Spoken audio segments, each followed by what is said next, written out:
I just need to know what Cassandra Clare's problem with brothers are. Oh my... Holy shit, dude. We have revoked the stand card. That is the gayest shit I have ever heard. Maybe I just respect bitches. There's a tear.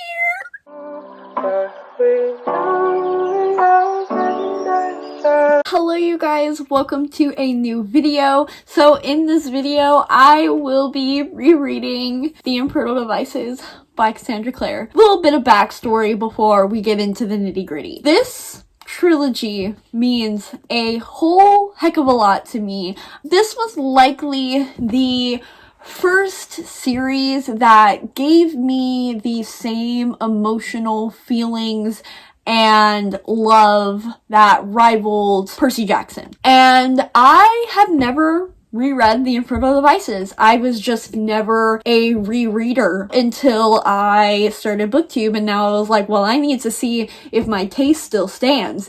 And the question of taste isn't necessarily a question I have going into my reread, but I am definitely curious about it. Really, I am just so excited to revisit this world, revisit the characters, and reread the scenes that are embedded in the back part of my brain. Like, I don't remember a whole lot of details about this story. I really only remember how much I loved Will and Tessa. I went so hard for them. I loved Will Herondale so much, and I vividly remember having many heated discussions with my best friend because she was Team Jace and I was Team Will. I had so many good memories attributed to this trilogy, and I'm really excited to see what's gonna happen. What if I end up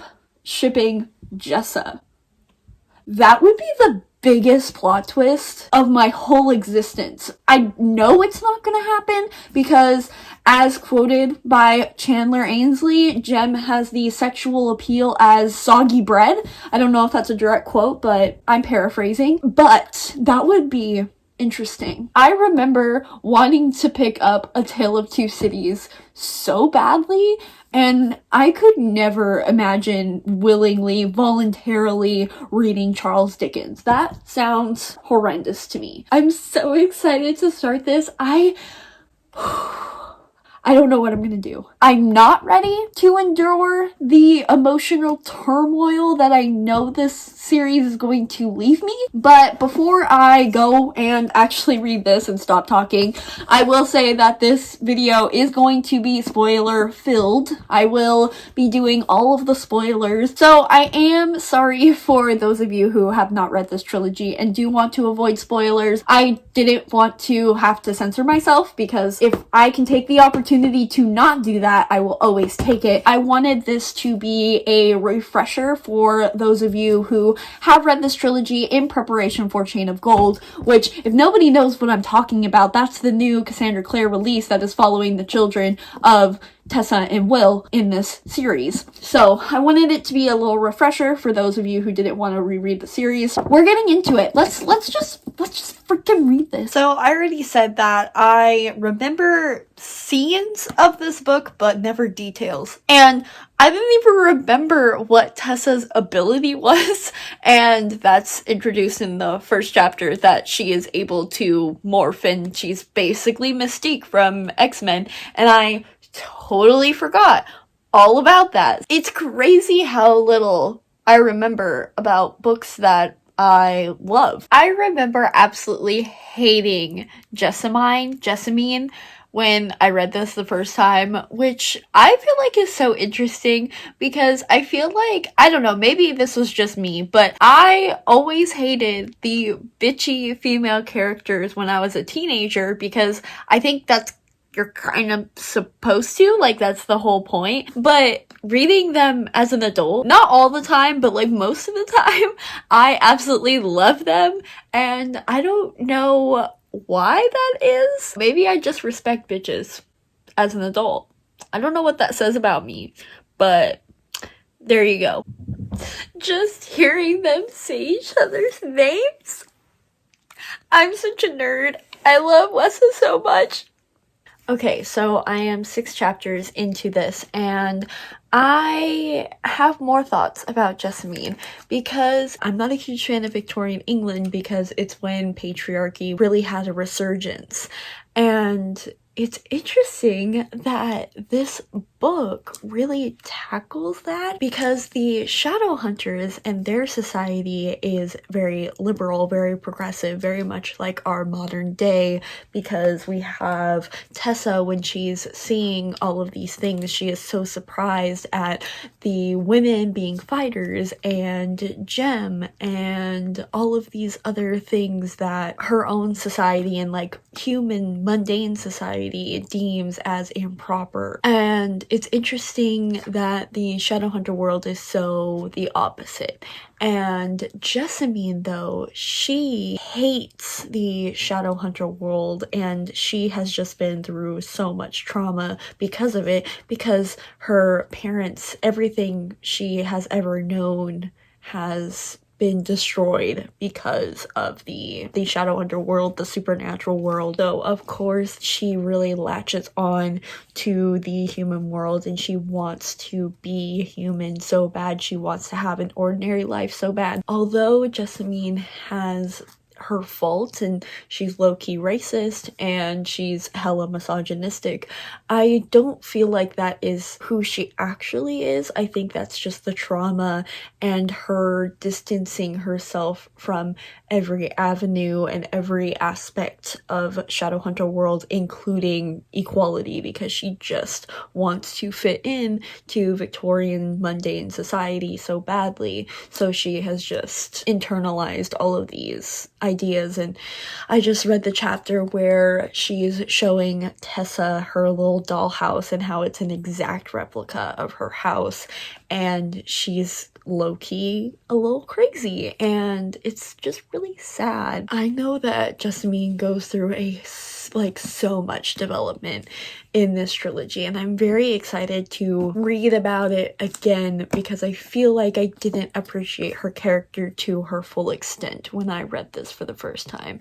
Never trust a duck! Oh my god, the memories. What an iconic line. So Tessa has just seen one of the Silent Brothers, brother Enoch, and she's talking to Jem, and she says, "It hardly seems worth living a long time if you're going to look like that." And Jem says, "I suppose it depends on what you're living for." Maybe I really love Jem as well. I'm sorry, Will and Tessa's first kiss?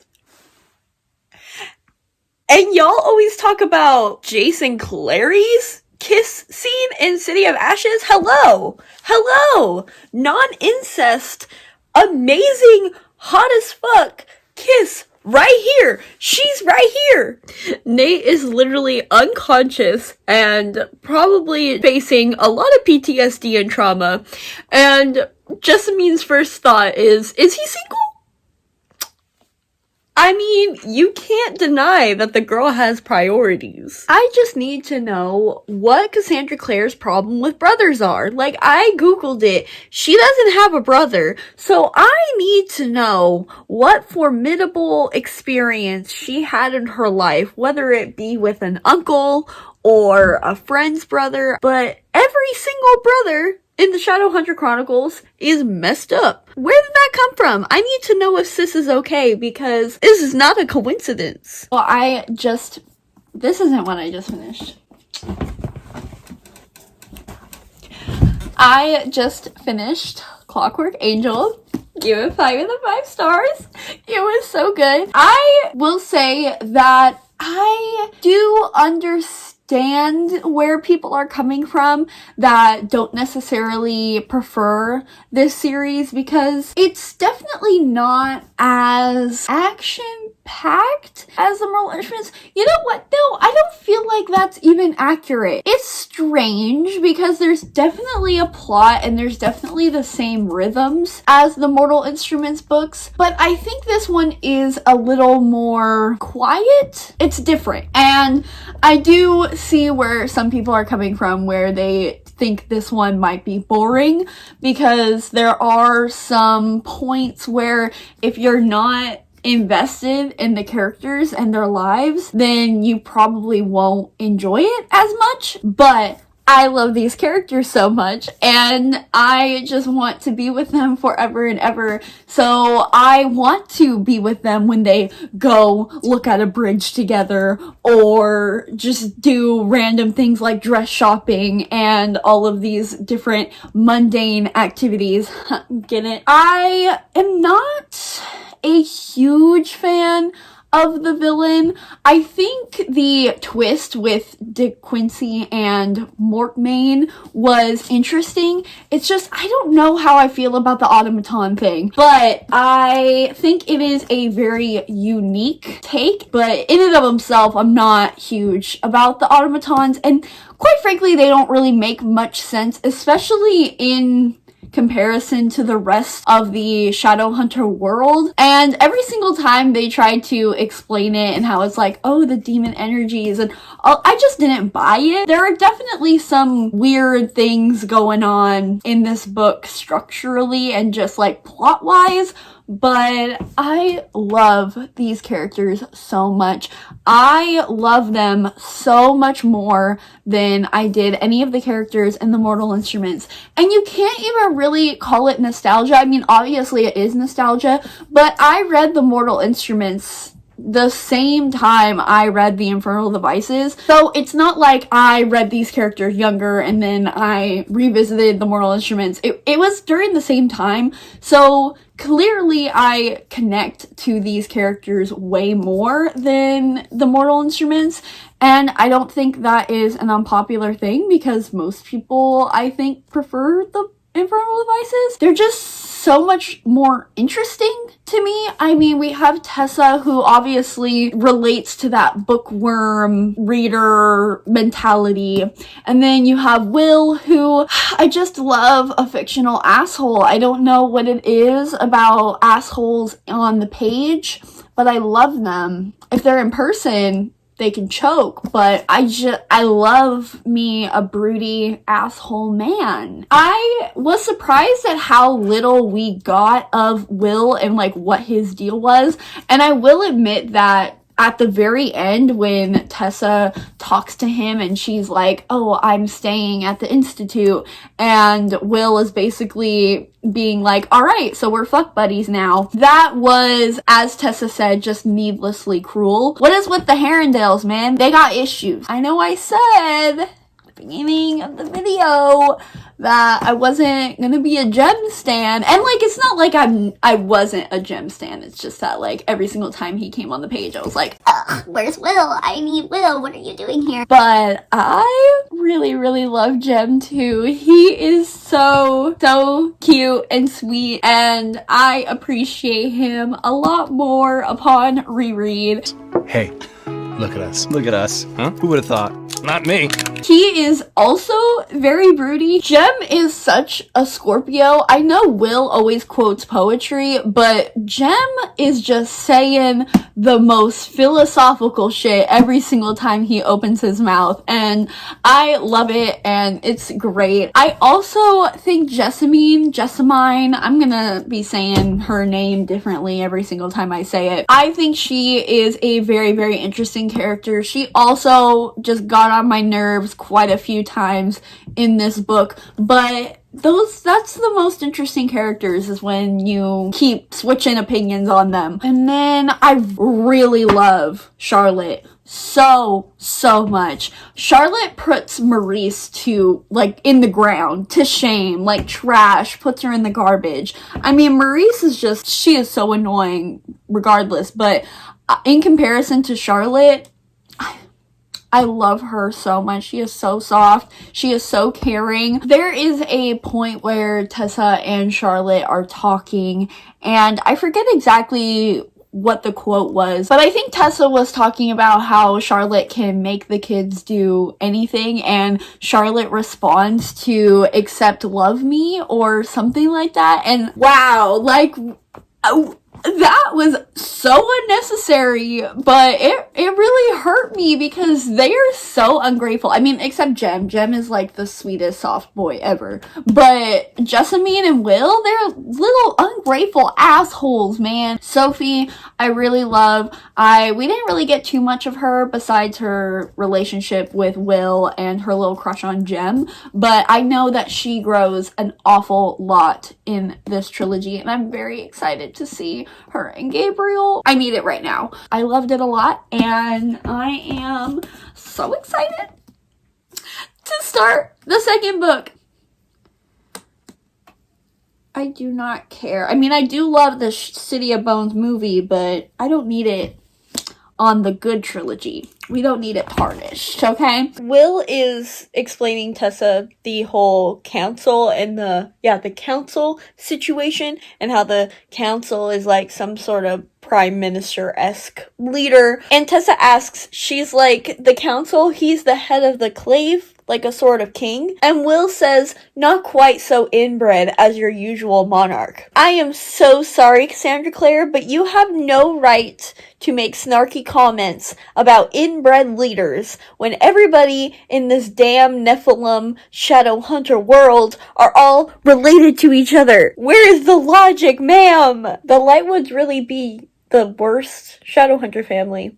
They are all complete and utter dicks. So I'm reading the scene where Jem and Will are explaining to Tessa what the parabatai is, and it says that the story is about Jonathan and David, and that the soul of Jonathan was knit with the soul of David, and Jonathan loved him as his own soul. That is the gayest shit I have ever heard. You cannot tell me that that isn't gay as fuck. And you cannot tell me that being parabatai means that you don't love the person. Like, love. Not brotherly shit that Cassandra Clare tries to play this off as. Like, that is the gayest shit I've ever heard. Will and Jem are lovers. Like, there's no explanation otherwise. Although I hate that Will is a little bitch and he's being rude to Tessa because of some curse or whatever. I love that Tessa doesn't put up with it, and even though, like, it's very angsty and, like, I want her to just take every opportunity he gives her, she doesn't put up with it, and she's like, no, get away from me. You still don't like me? Then leave. You don't get a taste of me, even though you're being an asshole. Like, good for her. Y'all, I hate to say it, but this book is fucking boring. I feel so bad for saying that out loud, but it's the truth. And I have been avoiding admitting that to the vlog because I have a thing called pride. I don't want Mayana, Mika, and Monty to come for me because I go real hard for this series and I want to justify its love to them because they hate all my babies. But they are right. This is so boring. I'm being very, very dramatic. The plot is just really boring. I love the characters, and I still love them, and they're being themselves, and they're being amazing. I really think Tessa is fucking funny. I know she gets slack for being quite boring, which, trust me, I understand. She is definitely an introvert. Her only personality trait is books, but I relate to that. And I love how wholesome she is. And she is funny, okay? She has some funny lines in here. And I also appreciate how she doesn't take shit from anybody. Really just don't think Cassandra Clare can write second books. I don't think she's good at middle books. I think she's great at first books. I think she does a really great job at conclusions, but middle books are not her jam. I just read the curse chapter where Will is explaining to Magnus the whole thing about the demon and how the demon that he found in his family's home cursed him to anyone that loves him will die. And Magnus is like, what about Jem? And Will says, Jem is my great sin? That is so gay! Jem is the only thing that he allows himself to have. Says, perhaps through me, he can be given a good death. I am deceased while reading that. No one can live with nothing, and Jem is all I have. Man, I have been saying Gabriel and Sophie this whole time when it's been Gideon and Sophie. Why did they have to confuse me with the G names? Isn't it bad enough we got all these goddamn Herondales I have to remember? When Jem said he didn't want to take liberties, and Tessa said to take them! Ah! I love them! You are beautiful, James Carstairs! I truly do not understand the rule that parabatais cannot fall in love with each other and cannot be with each other romantically. I'm sure that idea is more explained / justified in the Dark Artifices because I know that's like the whole plot of that series. But if the connection of parabatai is so close and literally links somebody's soul together, like, why is marriage so frowned upon? Because you have all of those, you draw strength, you have to take care of each other, if somebody dies, then you can't have another one. I don't see how loving a person romantically makes it negative than loving somebody platonically, which is quote unquote what Jem and Will do, which is some bullshit, as we've discussed earlier. It just doesn't make sense, but what about the Shadowhunter rules do make sense? This one is so goddamn angsty! I just have been non-stop squealing every single time these characters talk to each other. I feel so bad and frustrated for Will, especially knowing that I'm pretty sure the whole curse thing isn't even real. I think that was like the plot twist, that was like the whole thing about it, is like it wasn't even a valid thing and he was just wasting away his life and relationships for nothing. But I could be wrong about that because I've been wrong about everything that I thought I remembered about this series and I've just been mistaken countless times. But I think that's what happened, so it's so frustrating and sad.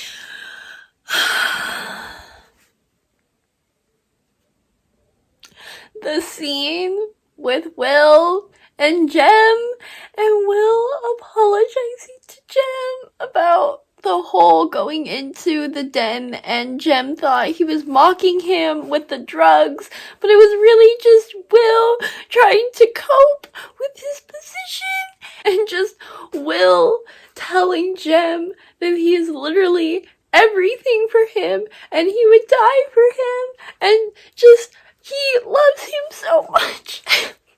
And Jem saying that he's going to die soon, and the wall is coming down. I am so emotional right now. Tessa is about to dress up as Jessamine to go to a ball that Nate has invited Jessamine to. If this motherfucker kisses his goddamn sister, I will riot! Wessa kisses are always top tier, but Wessa kisses at a masquerade ball, those hit different. I was all for Jessamine, and I could look past her bitchiness because she was so messy, and I loved that. But I crossed the line at her betraying everybody. I totally forgot that happened, and she's a little bitch for that, so we don't stan anymore.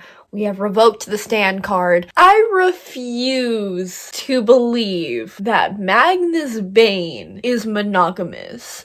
I understand that he would be monogamous or be more willing to be monogamous with Alec, because Alec is literally as vanilla as you could possibly be. But with a vampire? You're trying to tell me that Magnus Bane is mad at Camille for fucking Immortal? I'm sorry, I just don't believe that. Oh, shit.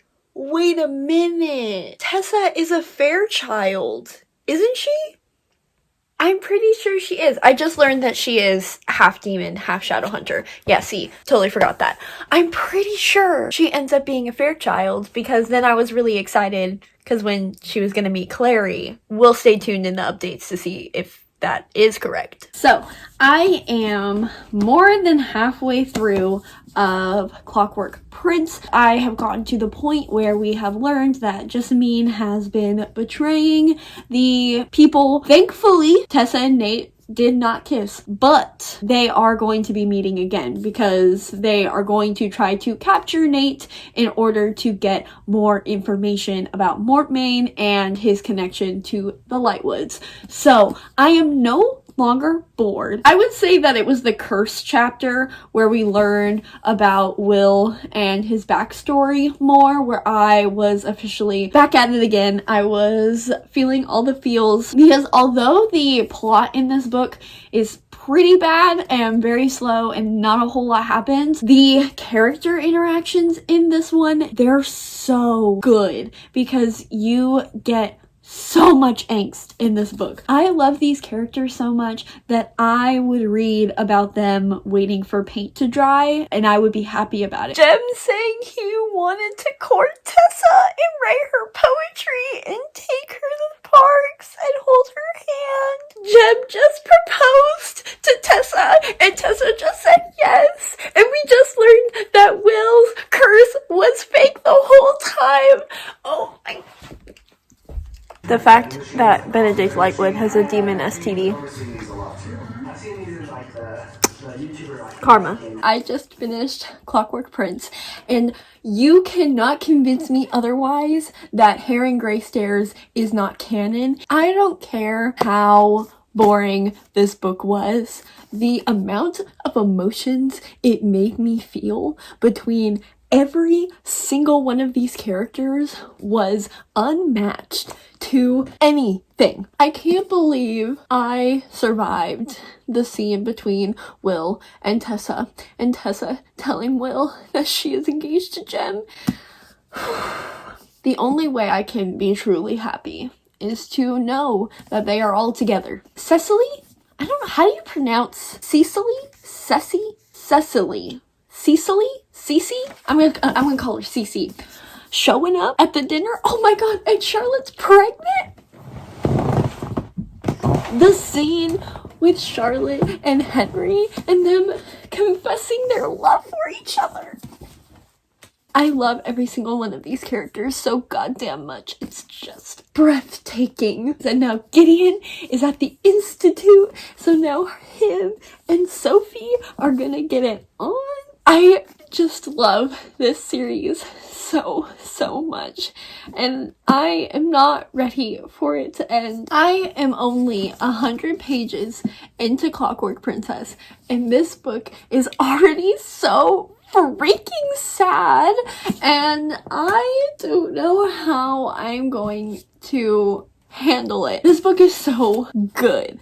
It is just building off of all of the character work that we have done in the other two books. I love Cecily so much. I completely forgot her as a character. And just Jem. There's no more Yin Fei. And so they are going to, Will and Tessa are going to Magnus Bane right now to try to see what they can do. Tessa asked Jem why he doesn't look at other alternatives to get cured, like being a vampire or becoming a silent brother. And Jem talks about how he would not want to be immortal, and Tessa's just like, I'm immortal. And he's like, I know, and I would never ask that burden on anybody. And Jem is just saying that he believes that we live again and we're born again, and he will always see everybody else. And Tessa is like, but you won't see me.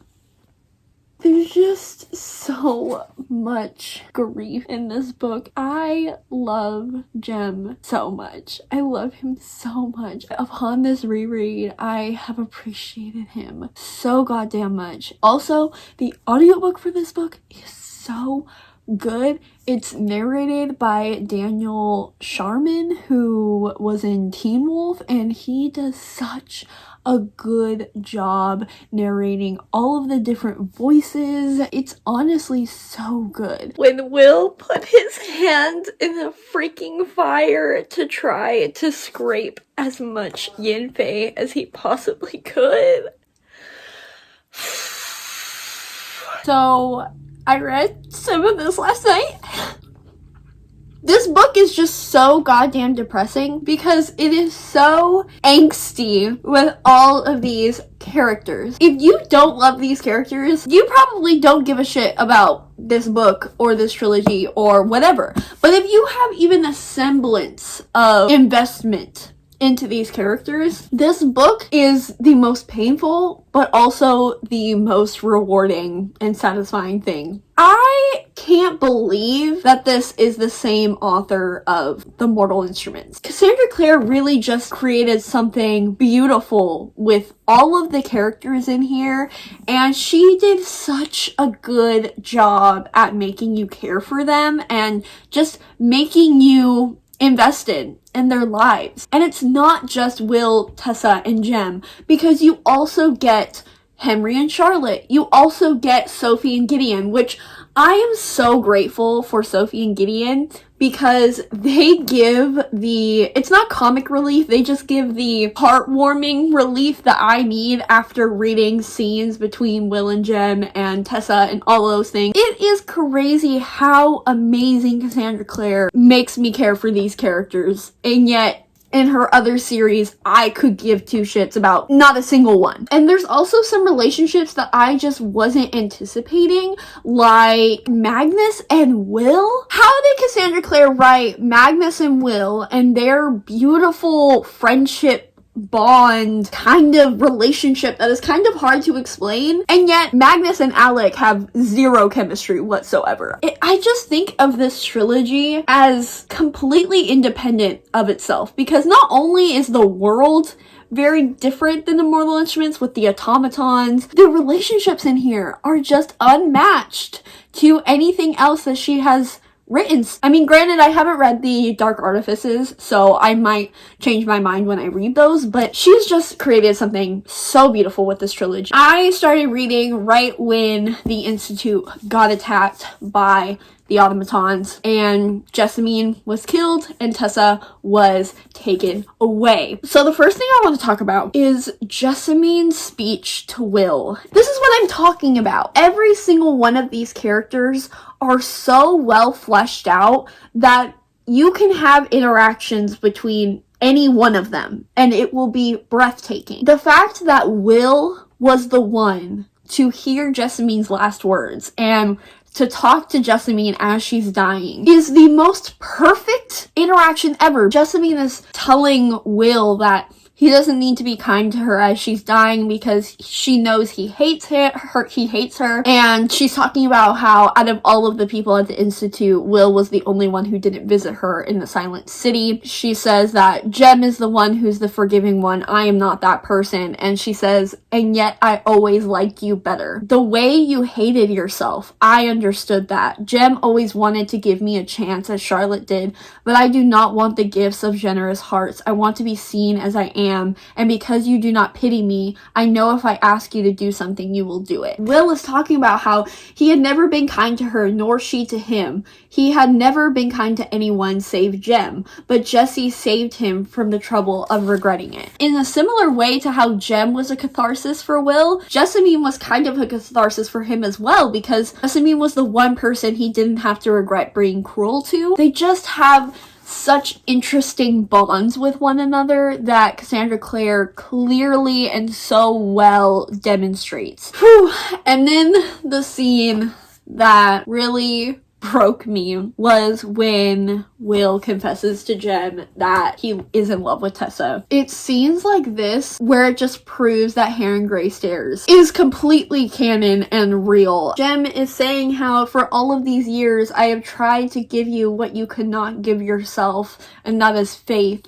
that you are better than you thought you were, forgiveness that you need, not always punish yourself. I always loved you, Will, whatever you did, and now I need you to do for me what I cannot do for myself. For you to be my eyes when I do not have them. For you to be my hands when I cannot use my own. For you to be my heart when mine is done beating. Holy shit, dude. That hurts so fucking badly. How can you read that and not just bust your heart open? I knew that this book was going to break me, but I don't think I knew how much it was. Okay, I was wrong. Tessa isn't a fair child. She's a Starkweather. But it's fine. All of my theories have been incorrect thus far, so let's just keep on going. Why is Council Wayland being such a fucking dick in this book? He was always kind of supportive in the other two books. So was it just Charlotte popping off to him in Clockwork Prince where she was all like, well, you supported Benedict Lightwood, and after that he flipped the script and now he is just being a fucking asshole? Whatever it is, I'm not liking it. I am so excited for him to get his ass handed to him because it's what he deserves. Tessa's Clockwork Angel was a real, or is a real angel. Completely forgot about that. I knew there was something up with the necklace, but I didn't know exactly what. And now I know.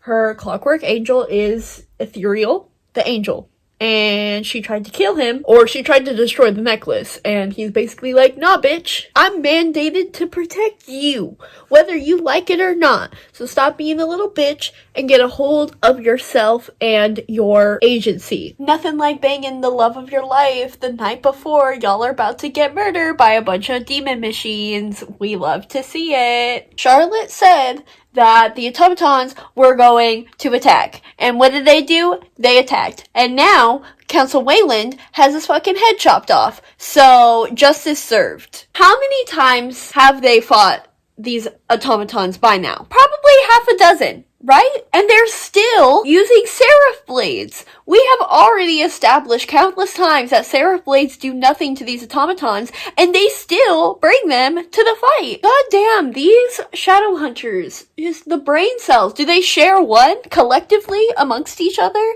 Because it sure seems like it. God damn, Tessa just transformed into an angel?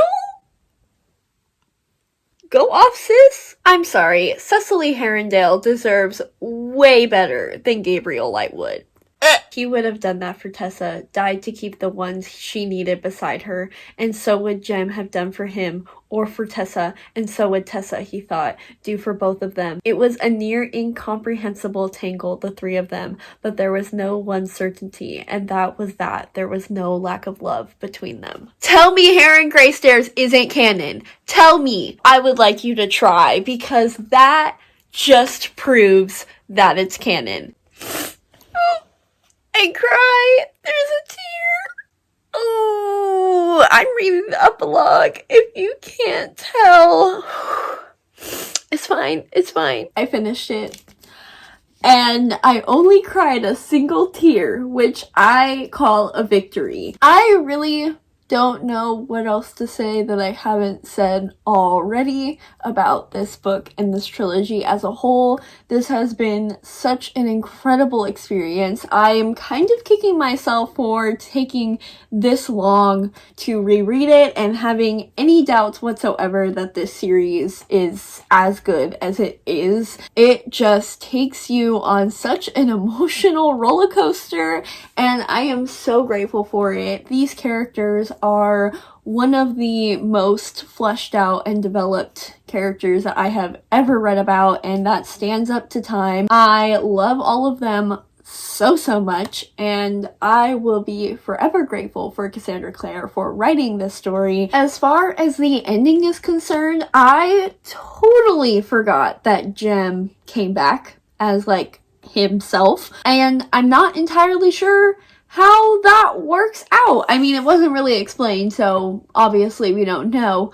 But yeah, that was a surprise. I don't know how I feel about that. I mean, obviously I'm happy because that means that they have their own time to be together, but logistically wise, not the best choice in my opinion. I am curious though, does that mean that Tessa and Jem have kids together? I feel like I'm gonna check on Wiki to see if Tessa and Jem ever had kids together, because I mean, I would assume, like, why not? I had such a fun time rereading this trilogy, and I still can't necessarily determine if my love for it is purely nostalgia or if it really does live up to time and it is just a good series in general. I feel like it is just a good series in general, but of course I am biased, and honestly, does it really matter? I enjoyed this immensely. I am so happy I reread it. I am very excited for Chain of Gold. I just want them all to be happy and to live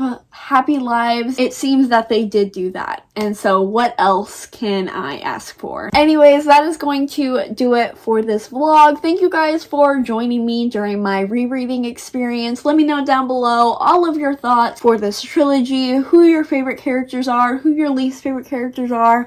I would like to know. I would like to have a conversation. But other than that, that is going to do it. I hope you guys enjoyed, and I hope you guys have a wonderful rest of your day. Bye!